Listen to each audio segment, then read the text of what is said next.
Hi, I am Amit और मेरे YouTube channel में आपका स्वागत है। आज हम डिस्कस करने वाले हैं क्लास 10 की सेकेंड लेसन की बहुपद यानी कि पॉलिनोमियल। हमने फर्स्ट चैप्टर पहले डिस्कस कर चुका है, तो जो लोग अगर नहीं देखे हैं तो वीडियो प्लेलिस्ट आपका जाकर देख सकते हैं। और अभी सभी बच्चों के हाफ ईयरली एग्ज़ाम भी आने वाले हैं, तो अभी एक इसको रिवीजन मान करके आप सभी लोग इस चीज़ को बड़ा ध्यान से पढ़िएगा, क्योंकि इस चैप्टर से क्वेश्चन आने के बहुत ज़्यादा चांस होते हैं। तो आज हम जो भी कुछ डिस्कस करेंगे एग्जाम के पॉइंट ऑफ व्यू से डिस्कस करेंगे, जो एग्जाम में सारे क्वेश्चन जो पूछे जाते हैं। ठीक है, तो आज ही इस लेक्चर में सिर्फ हम लोग बेसिक कंसेप्ट सीखेंगे और कुछ थ्योरी भी सीखेंगे, जो हमको उन क्वेश्चनों को सॉल्व करने के लिए करें बहुत सारा हेल्प करने वाले हैं।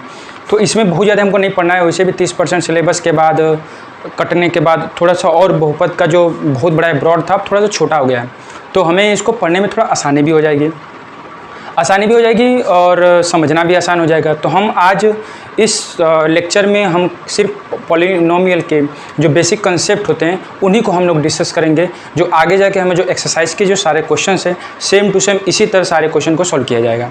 ठीक है, तो आज हम डिस्कस करने वाले हैं पॉलिनोमियल में आज हम लोग डिस्कस करने फर्स्ट पार्ट है, और इसमें हम लोग सबसे पहले करेंगे इंट्रोडक्शन कि पॉलिनोमियल होता क्या है।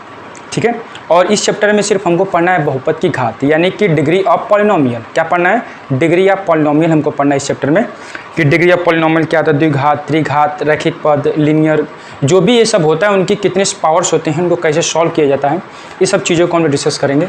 फिर उसके बाद रैखिक बहुपद यानी कि लीनियर पॉलिनोमियल, द्विघात बहुपद क्वाड्रेटिक इक्वेशन जो पॉलिनोमियल होता है, और त्रिघात यानी कि जो जिस पे चर की राशि पे 3 पावर होता है, डिग्री होती है, उसे हम लोग त्रिघात करते हैं। शून्य का मतलब जीरोथ। इससे ज़्यादा क्वेश्चन आपको पूछे जाएंगे जीरोथ से। ठीक है, एग्जाम में भी बहुत ज़्यादा पूछा जाता है, और कंपटीशन के एग्जाम में जब हम जो देते हैं जैसे रेलवे का हो गया, फिर या एसएससी का हो गया, ये सब सारे एग्जाम्स में भी इससे क्वेश्चन आपको बहुत सारे मिल जाएंगे। और बहुत सारे वहाँ क्वेश्चन ट्रिक्स होते हैं, बस फार्मूले आपको याद करने होते हैं, और फार्मूले की सहायता से हम सारे क्वेश्चन इसको क्या करते हैं, सॉल्व कर सकते हैं। तो ठीक है, तो आज हम थोड़ा सा इसको बेसिक से भी सीखेंगे, और बेसिक के साथ साथ उस पॉइंट के कंसेप्ट को सीखेंगे, ताकि हमको तुरंत क्वेश्चन दिखे नहीं, पहले आंसर हमारा तैयार होना चाहिए। ऐसे आज हमको स्टडी करना है। तो इस वीडियो को ज़्यादा से ज़्यादा लाइक और शेयर करें, और जो लोग फर्स्ट टाइम देख रहे हैं उनसे निवेदन है कि इस चैनल को सब्सक्राइब करें और ज़्यादा से ज़्यादा लोगों को शेयर करें।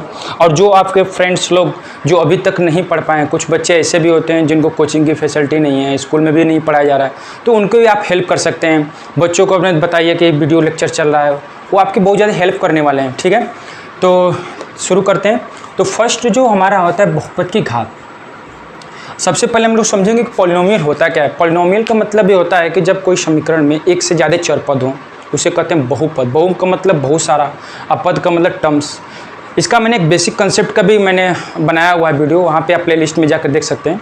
ठीक है, तो वहाँ बहुपद का मतलब होता है कि जब कोई समीकरण इक्वेशन लिखा हो उसमें एक से ज़्यादा पद हों, उसे हम लोग क्या कहते हैं, बहुपद। क्या कहते हैं, बहुपद।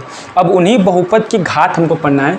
तो इसका अगर हम देखें तो अगर लिखेंगे किसी चर राशि, क्योंकि जो भी हमारा क्वाड्रेटिक इक्वेशन या जो भी कोई समीकरण बनता है वो चर राशि पे ही बनता है, जैसे x², 2y, 3x, 4y, ये सब क्या है, हमारा समीकरण है। इसमें x और y क्या है, हमारा एक चर राशि होता है। इनका वैल्यू हमेशा क्या रहता है, बदलता रहता है। ठीक है, तो किसी भी चर राशि x के लिए किसी भी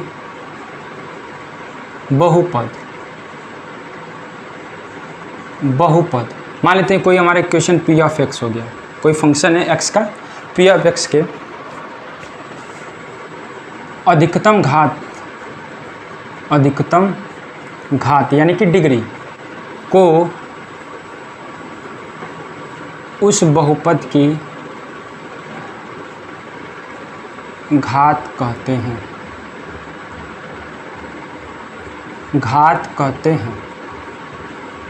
ठीक है, एकदम सिंपल है। कोई सा अगर हम इक्वेशन ले लिए, बहुपद है, उस पे चर राशि यानी कि जो वेरिएबल्स हैं उन पे सबसे जो मैक्सिमम डिग्री रहेगी, जो सबसे मैक्सिमम पावर रहेगी, वही उस इक्वेशन का, वही उस बहुपद का क्या कहलाएगा, डिग्री। क्या कहलाएगी, डिग्री। अगर एग्जांपल के तौर पर अगर हम देखें 3x + 2, 3x² + 3, 4x³ + 5, इन तीनों में अगर हम देखें तो इन तीनों में अगर ध्यान से अगर समझें तो इस पे वेरिएबल राशि क्या हमारा x है, तो इस x पे कितनी पावर है, 1। इस x पे कितनी घात है, 1 है, पावर 1 ही है। तो इसका मतलब ये क्या हो जाएगा, इसकी बहुपद की घात कितनी हो जाएगी, 1। अगर इस पे देखें ध्यान से तो इस पर 2 है, तो इसका मतलब बहुपद की घात कितनी हो गई, 2 हो गई। और इस पे अगर x की पावर अगर 3 दे गए तो इसका मतलब हो गया कि बहुपद की घात कितनी हो गई, 3। कितनी हो गई, 3। सिंपल सा क्वेश्चन है। कभी कभी तो ये भी एग्जाम में पूछ लिया जाता है कि समीकरण है, कोई द्विघात समीकरण है और इसका बहुपद की घात क्या है। सोचो कितना आसान होगा अगर इसको हम अगर समझ गए होंगे तो। ठीक है, तो अब आते हैं हम लोग आगे। बहुपद की घात सब लोग को क्लियर हो गया होगा, चाहे कोई भी समीकरण हो तो उस चीज़ों को हम लोग जो x हो, चाहे y, x के जगह यहाँ पे y, z, t कुछ भी हो सकता है, बस वो वेरिएबल होना चाहिए और उस पर जो मैक्सिमम पावर होगी वही उस बहुपद क्या होगा, घात होगा। ठीक है,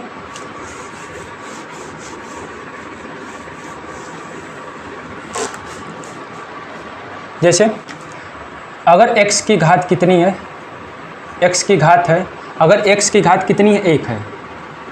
अगर x की जो घात है यानी x पे 1 पावर है तो उसे कहेंगे रैखिक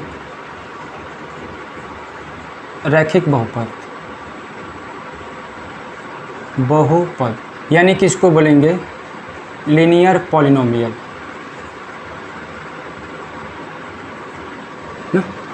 a variable which power is 1 is called a linear polynomial. ठीक है, अगर हम यहीं पे लिख दें x की घात 2, x की घात 2, इसका मतलब ये हुआ कि अब x जो वेरिएबल इस पर 2 पावर हो गया। कितना हो गया, 2 पावर। अब 2 पावर हो गया तो इसके मतलब इसको क्या कहेंगे, द्वि का मतलब द्विघात बहुपद। ठीक है, क्वाड्रेटिक पॉलिनोमियल क्या कहेंगे, क्वाड्रेटिक पॉलिनोमियल। ठीक, तीसरा होता है हमारा त्रिघात। अगर x की घात अगर हमारी कितनी हो गई, 3, तो इसे क्या बोलेंगे, सिंपल सा त्रिघात। 3 को अंदर 3 त्रिघात। अगर x के अगर 4 रहेगा तो चतुर्थ घात, 5 रहेगा तो पंचम घात। ठीक है, तो इस तरह से हम लोग क्या कर सकते हैं, किसी भी दिए हुए बहुपद का हम लोग घात निकाल सकते हैं। सिंपल सा है, कोई दिक्कत की बात नहीं होनी चाहिए। अब हमारा अगला टॉपिक होगा, इसमें से जो क्वेश्चन बनते हैं, क्या बनते हैं, क्वेश्चन बनते हैं। अगर त्रिघात का अगर एग्जाम्पल अगर हम देख लें, x³ + 2x² + x + 3, देख रहे हैं, सबसे 3 2 1 0। इसका मतलब है कि अगर इस बहुपद का आपसे अगर घात पूछेगा तो हम कहेंगे सिंपल सा कि x, इसकी बहुपद की घात कितनी है, 3। 2 को नहीं लेंगे क्योंकि x पे सबसे मैक्सिमम कितना है, 3, तो उसी को हम लोग क्या कहेंगे, बहुपद की घात। क्या कहेंगे, बहुपद की घात। ठीक है, ये हो गया हमारा। अब हमको ऐसा लग रहा है कि सब लोग अब बहुपद की घात निकालेंगे। अगर सब लोग निकाले होगा तो कमेंट सेक्शन में जरूर लिखिएगा कि आई एम अंडरस्टैंड। ठीक है, ठीक है। अब हम जो कुछ इक्वेशन बहुपद होते हैं उनके कुछ व्यापक रूप लिखने वाले हैं। व्यापक रूप अगर लिखें, ax² + bx + c = 0, ax³ + bx² + cx + d = 0। कितना हो गया, 0। अगर हम ऊपर वाले अगर बहुपद को देखें, क्योंकि बहुपद है, क्योंकि 1 2 3, इसमें कितने पद है, 3, इसमें कितने पद हैं, 1 2 3 4 पद हैं। इसीलिए जब एक से ज़्यादा पद हों किसी भी समीकरण में, क्वेश्चन में, तो उसे हम लोग कहते हैं बहुपद। क्या कहते हैं, बहुपद। ठीक है, बहुपद। अब अगर इसकी बात करें तो इसकी इक्वेशन में x पर कितनी मैक्सिमम पद है, घात है 2। कितनी है, 2। तो 2 है तो इसे क्या बोलेंगे, द्विघात बहुपद। अगर x पे इसके नीचे वाले देखें तो इस पे x पे कितनी पावर है, 3, तो इसका मतलब हो गया त्रिघात बहुपद। क्या हो गया, त्रिघात बहुपद। तो त्रिघात बहुपद का व्यापक रूप कहलाएगा, ये द्विघात बहुपद का व्यापक रूप है। ठीक है, अगर आपको एग्जाम में पूछा जाए कि द्विघात बहुपद का व्यापक रूप और त्रिघात बहुपद का व्यापक रूप, हम इसी तरह से इक्वेशन लिखेंगे। ठीक है, तो इसका मतलब है कि त्रिघात बहुपद का व्यापक रूप और दो घात बहुपद का व्यापक रूप। ठीक है, अगर माना कि कोई वास्तविक संख्या है,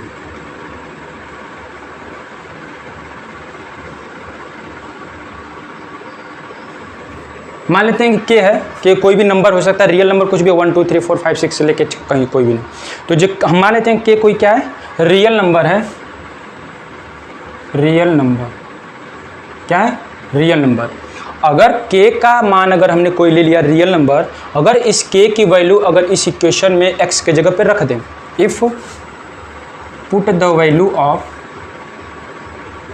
put the value of x is equal to k in equation, इसको 1 मान लेते हैं, इसको मान लेते हैं 2 in equation first, then p of x is equal to k।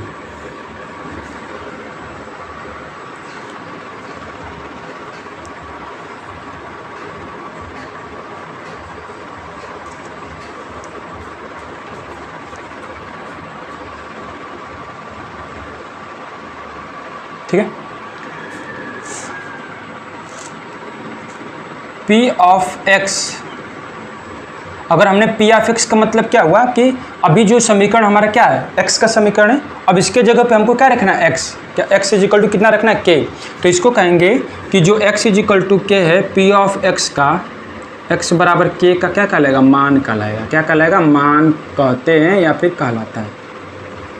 ठीक है, इस पॉइंट को बड़ा सावधानी से समझना है कि सपोज दैट मान लेते हैं कि हमने एक क्वेश्चन रख दिया ax square plus b x plus c बराबर 0 और हमसे बोल दिया कि x बराबर 2, क्या रख दीजिए, x बराबर 2।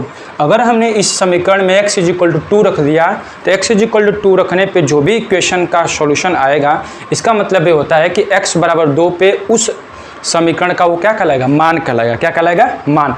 तो हमने बस वही रखा है कि अगर हमने x इज इक्वल टू के इस इक्वेशन में अगर रख देते हैं तो उस इक्वेशन का x बराबर k पर क्या कहलाएगा, मान कहलाएगा। ये हमसे एग्जाम में क्वेश्चन पूछे जाते हैं, बहुत ही 1 नंबर के या 2 नंबर के आपको क्वेश्चन यहाँ से पूछ लिए जाएंगे और इसमें कुछ एडिशनल क्वेश्चन भी होते हैं, लेकिन इस तरह का क्वेश्चन आपसे पूछा जाएगा।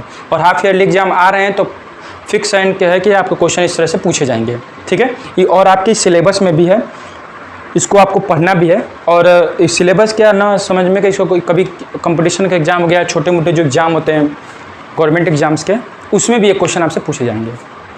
ठीक है, इसका मान कहलाता है। अब इसको हम एक एग्जाम्पल के थ्रू समझेंगे।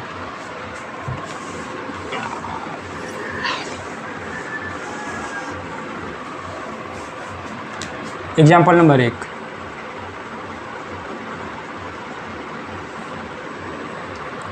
एग्जाम्पल 1 समझे।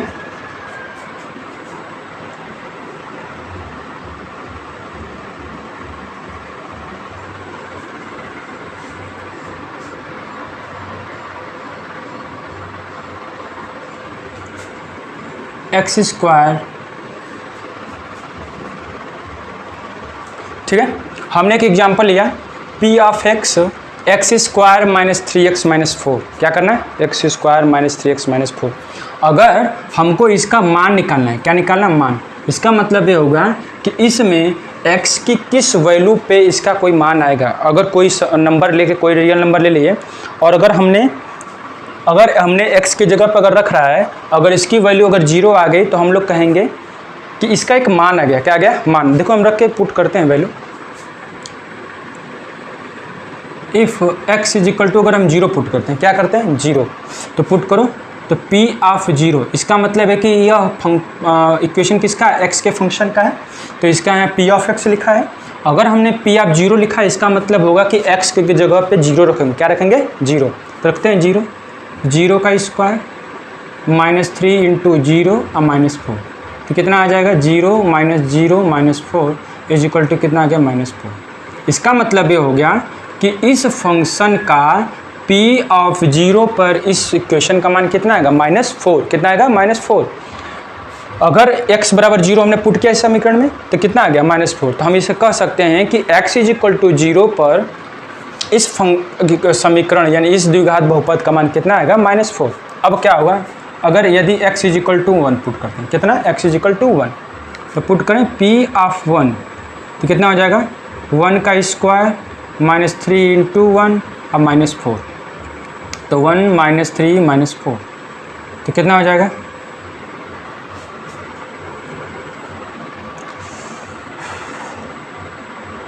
1 माइनस 7 इज इक्वल टू कितना आ जाएगा, 1 माइनस 6। इसका मतलब ये हो गया कि x इज इक्वल टू 1 पे इस बहुपद का मान कितना आ गया, माइनस 6। कितना आ गया, माइनस 6। ठीक है, अब इसी तरह रखते हैं x is equal to minus 1, कितना, x is equal to minus 1।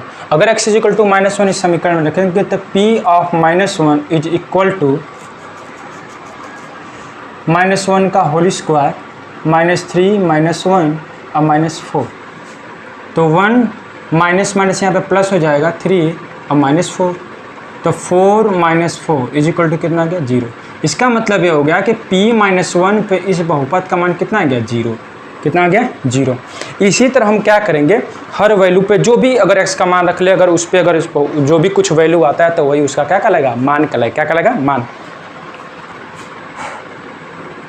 अब एक रख देते हैं p इक्वल टू 4, p या 4 अगर रखें तो 4 का स्क्वायर -4 3 मल्टीप्लाई बाई 4 अब -4, तो 16 - 12 - 4 is equal to 60 - 60 is equal to कितना आ गया 4। यानी कि p/4 पे भी इसकी वैल्यू कितनी आ गई 0। कितनी आ गई 0। इसका मतलब ये बहुत अच्छे समझने वाली बातें हैं कि जिस रियल नंबर पे, वास्तविक मान पे अगर किसी बहुपद का मान अगर कितना आता है 0, कितना आता है 0, तो वह रियल वैल्यू यानी वह वास्तविक मान उस बहुपद का क्या कहलाएगा, शून्य। क्या कहलाएगा, शून्य। एक बार फिर से, अगर यदि कोई वास्तविक नंबर ले लें, कोई वास्तविक संख्या ले लें, अगर उस बहुपद में x के जगह पर उसको पुट करते हैं और इसकी वैल्यू अगर 0 आ जाती है, तब हम उसे कहेंगे शून्य। क्या कहेंगे, शून्य। और वो शून्य किसका कहलाएगा, उस बहुपद का कहलाएगा जिसमें हमने x बराबर रखा हुआ है। बात समझ में आ गई। फिर से हमने यहाँ पे देखो, पहले तो सबसे पहले 0 रखा, 0 पे वैल्यू इसकी आ गई -1, फिर हमने 1 रखा, 1 पे इसकी वैल्यू आ गई -6, फिर हमने यहाँ पे -1 लिया और -1 लिया तो इसकी वैल्यू कितनी आ गई 0, और यहाँ पे हमने 4 लिया तो इसकी वैल्यू कितनी आ गई 0। इसका मतलब ये हुआ कि -4 -6 जो हमने पुट किया हुआ है 0 और 1 इस बहुपद के शून्यक नहीं कहलाएंगे, क्योंकि इसका मान रखने पे बहुपद का मान 0 नहीं आया है। लेकिन x इज इक्वल टू -1 और x इज इक्वल टू 4 रखने पर इस बहुपद का मान कितना आ गया 0। तो इसलिए कहेंगे कि x is equal to -1, x is equal to 4 इस बहुपद के शून्यक हैं। क्या है, शून्यक है। समझ में आ गया? अगर समझ में आया तो कमेंट सेक्शन में जरूर करना। अगर अच्छा लगे तो लाइक और शेयर, सब्सक्राइब तो बिल्कुल भी मत भूलना, ठीक है। अब आते हैं हम लोग क्वेश्चन पे। समझ में आ गया शून्यक क्या होता है? शून्यक का मतलब होता है कि x का कोई भी वास्तविक मान अगर उस समीकरण में रख देते हैं, बहुपद में रख देते हैं, तो उसकी वैल्यू अगर 0 आ जाती है तो उस मान पे उस बहुपद का क्या कहलाएगा, शून्यक कहलाएगा। और यह शून्यक बहुत बार पूछा जाता है एग्जाम में, कई भी आप देख सकते हैं। तो समझ ले कि 2 नंबर आपका एग्जाम में, अगर हाफ ईयरली एग्जाम दे रहे हैं, चाहे ईयरली एग्जाम दे रहे हैं, चाहे कोई भी एग्जाम दे रहे हैं, तो 2 नंबर आपका आज फिक्स हो जाएगा, ठीक है। तो यहाँ पे हम लिख सकते हैं कि x इज इक्वल टू -1 और x इज इक्वल टू 4 बहुपद के शून्यक है। क्या है? शून्यक का मतलब हो गया 0 है। क्या है? 0 है। ये ऐसे ही हम लोग यहाँ पे आंसर इसका लिखेंगे, ठीक है। अब आगे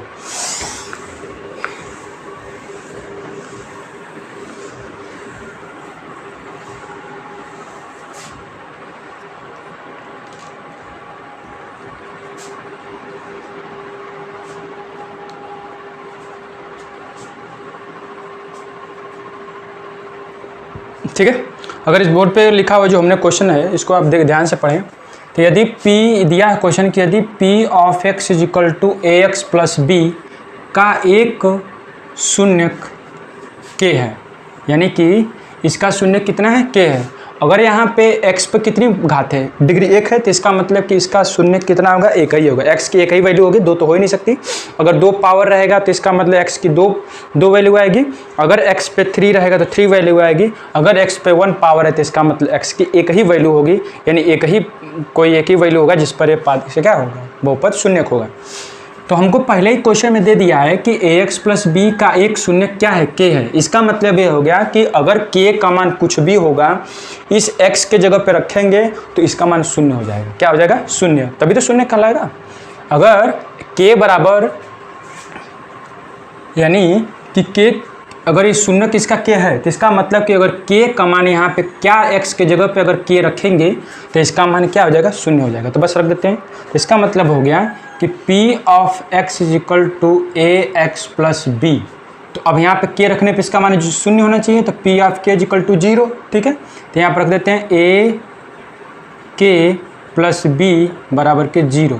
तो k बराबर कितना हो जाएगा, प्लस इधर आकर माइनस b हो जाएगा और इधर मल्टीप्लाई में इधर आकर डिवाइड हो जाएगा।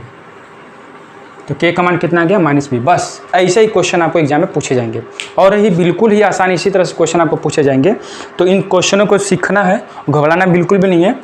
तो k का कितना आ गया वैल्यू माइनस बी बाई ए। इसका मतलब ये हो गया कि अगर k बराबर x is equal to minus b by a इस इक्वेशन में रखेंगे तो p ऑफ k का मान कितना होगा 0। आंसर भी चेक कर लेते हैं।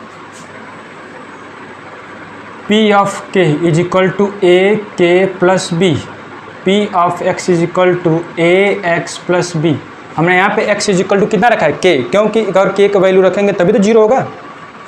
तो रखते हैं p ऑफ k बराबर a गुणे k की जगह पर माइनस बी बाई ए, यहाँ पे प्लस बी, a से a कैंसिल हो जाएगा तो minus b plus b cut के 0 कितना आ जाएगा 0। इसका मतलब ये हो गया कि k बराबर माइनस बी वो एक सी संख्या रियल नंबर होगी जहाँ पे अगर इस इक्वेशन में रखें तो इसका मान कितना हो जाएगा 0। कितना हो गया 0। समझ में आ गया होगा, ठीक है। ठीक है, अब ये एक तो क्वेश्चन हो गया इस टाइप का। कभी कभी आपसे पूछ लेता है कि शून्य का योग और शून्य का गुणनफल क्या होगा। ठीक है, तो इसका एक छोटा सा फार्मूला होता है, जो नहीं पढ़े वो भी ठीक, जो मैं बता ही दे रहा हूँ। तो ये याद करना जरूरी है, क्योंकि अगर फार्मूले याद नहीं रहेंगे तो काम नहीं होगा। तो हम लोग याद नहीं करेंगे, हम लोग समझेंगे। याद तो बहुत दिनों से कर रहे हैं, याद नहीं हो रहा, लेकिन आज इक्वेशन को देखते हम लोग ये समझ जाना है कि यही शून्य का योग होगा, यही शून्य का गुणनफल होगा। तो लिखते हैं समीकरण ax square plus b x plus c बराबर के 0। ये हमारा क्या होगा द्विघात बहुपद है। क्या है? द्विघात बहुपद है। इसके लिए मुझे लिखना है शून्य का योग, शून्य का योग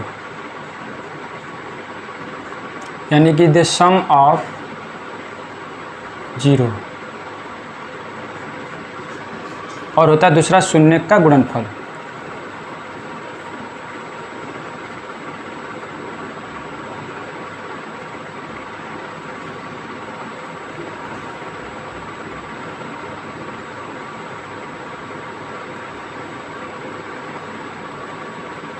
ठीक है,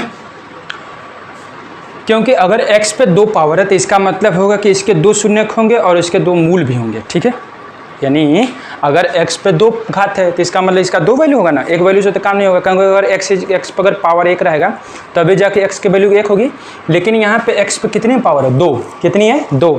तो इसका मतलब ये होगा कि इसके 2 क्या होंगे शून्य होंगे। 2 वैल्यूओं पर जाके इस क्वेश्चन क्या होगा 0 होगा। x कोई और हो सकता है, x कोई और होगा। तो देन 2 वैल्यू पर इस समीकरण का मान कितना होगा 0 होगा। तो अगर इसके 2 हैं तो ये मान लेते हैं 2 शून्य, इसके 2 शून्य होंगे, एक अल्फा होगा और एक क्या होगा बीटा होगा। 2 शून्य, इसके कितने होंगे 2 शून्य, एक अल्फा होगा और एक क्या होगा बीटा होगा। तो इन दोनों को पहले जोड़ेंगे तो कितना हो जाएगा अल्फा प्लस बीटा। इसका मतलब ये हो गया कि इस शून्य का इसको क्या कहेंगे योग। बार बार इतना ज़्यादा लिखने की जरूरत नहीं, अल्फा प्लस बीटा कर देंगे तो भी काम चल जाएगा। और शून्य का गुणनफल कितना होता है अल्फा बीटा। कितना होता है अल्फा बीटा। इसका हमको फॉर्मूला लिखना है। देखो कैसे, योग के लिए पूछेगा तो बी ए यानी कि बी बटा के ए माइनस में, याद रखना है फॉर्मूला। अगर हमसे गुणनफल पूछेगा तो सी बटा के ए। इसका मतलब हो गया कि शून्य का गुणनफल और शून्य का योगफल का फॉर्मूला ये होता है। शून्य का योगफल पूछेगा तो alpha plus beta minus b by a, और अल्फा बीटा अगर पूछेगा तो सी बाई ए। दोनों में क्या रहेगा कॉमन रहेगा, बस बी और सी करना है। योग में बी और गुणनफल में सी होना चाहिए। ठीक, याद हो गया। ये याद रखना है कि इसके 2 शून्य होंगे, एक अल्फा होता है और एक बीटा होता है। ठीक है, अब हम इस पर क्वेश्चन कर लेते हैं तो कॉन्सेप्ट क्लियर हो जाएगा। ठीक है,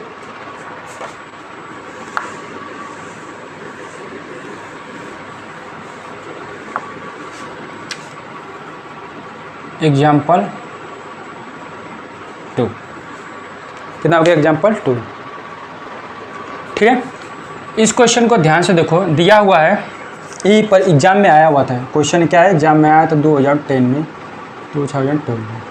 ठीक है, एक बोर्ड के एग्जाम में क्वेश्चन आया हुआ था x square plus 10x plus 10 0 के शून्य का योग और शून्य का गुणनफल आया। देखो कितना आसान क्वेश्चन आया था। 2 नंबर में अगर चाहे तो तुरंत कर लेते हैं, सेकंड भर भी अगर क्वेश्चन लगे तो x square plus 7x plus 10 के शून्यांक के योग और शून्यांक के गुणनफल इसमें निकालने हैं।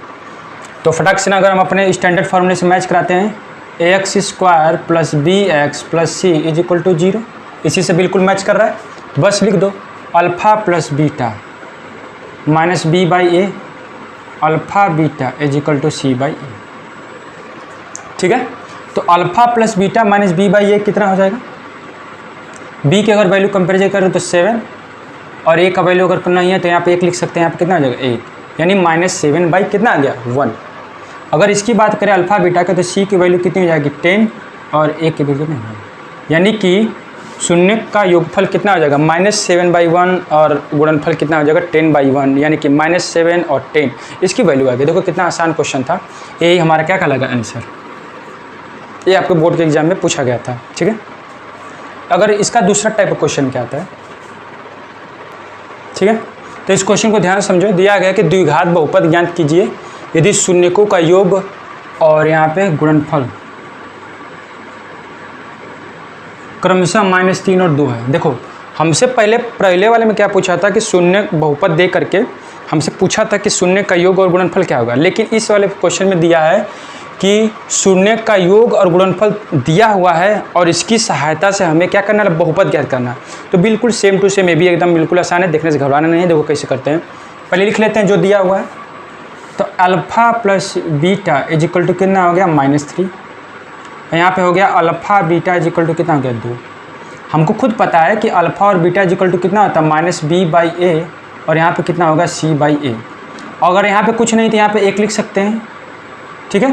तो ऐसे ही कंपैरिजन अगर करें तो यहाँ पे a बराबर कितना हो गया 1, b बराबर कितना हो गया -3, माइनस माइनस कट जाएगा तो +3 और c बराबर कितना हो गया 2।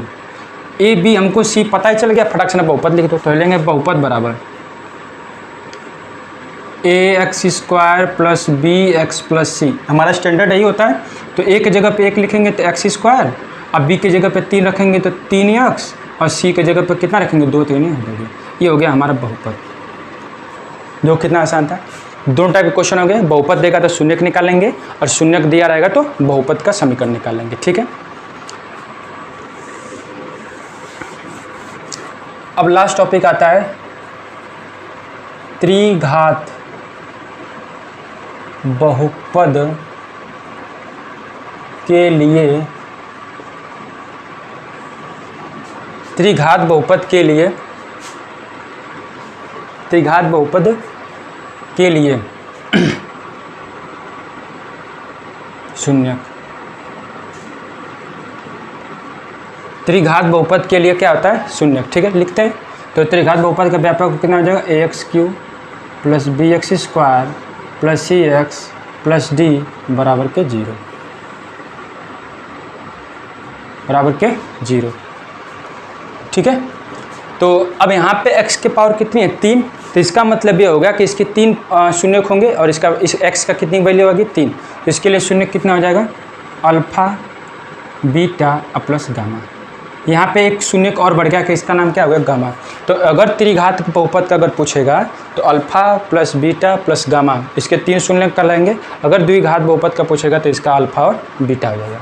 तो अल्फ़ा बीटा गामा की वैल्यू कितनी हो जाएगी, फिर वही सेम टू सेम b/a,